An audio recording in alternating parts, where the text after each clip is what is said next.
Get ready for the dictation. Ready? Start.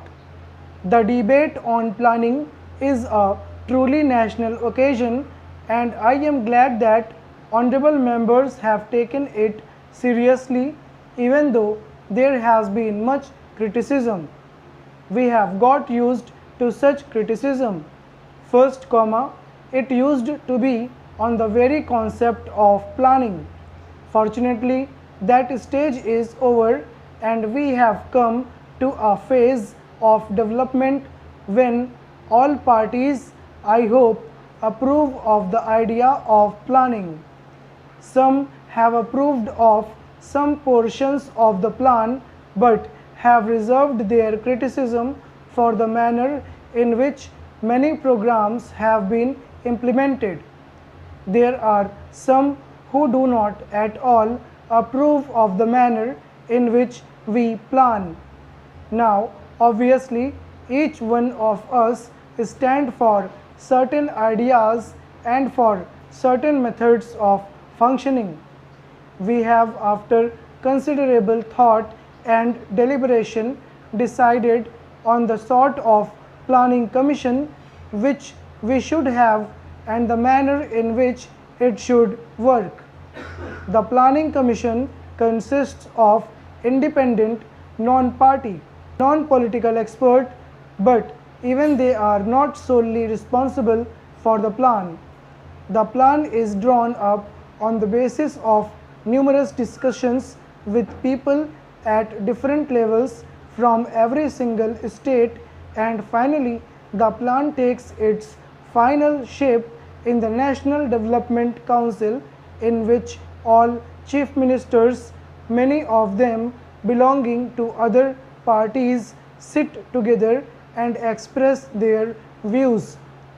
It is true that at these meetings there is also disagreement, not normally on the method of planning, but more about how much each state should get. We all know that none of our programs are adequate for our population's needs. At all times, there has to be a balancing between available resources and what our people need, what we think should be done for them, or even what should be done for one area or another. By and large, the plan is a charter of progress for the next 4 years. We have some idea of how it has functioned already, since it has been in existence for a year. Although this formal discussion on the final plan is taking place, how we had a very fine discussion. When the plan was settled into draft stage, an honorable member said that there was no sense of urgency in the plan. I would like to say that this is not correct. I think that is the difference between the draft outline and the final document.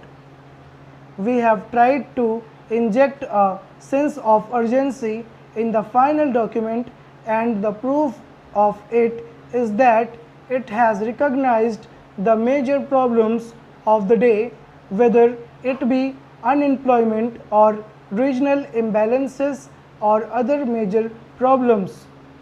The solution to some of these problems bears no delay, and they must be tackled with urgency and with determination. But there are certain conditions in which we must work. There are certain accepted parameters. One is the democratic process.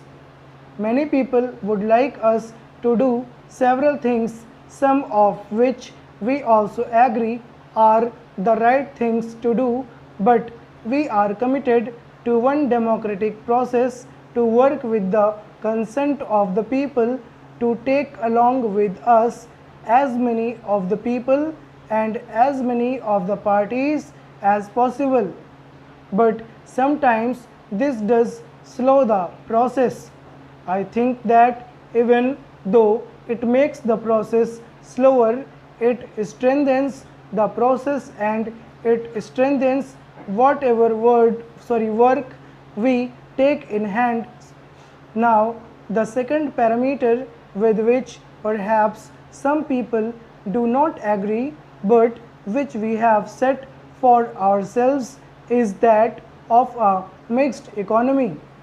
A mixed economy has many faults, but in the circumstances in the country, our government feel that this is the one of the condition which we must set ourselves. Stop.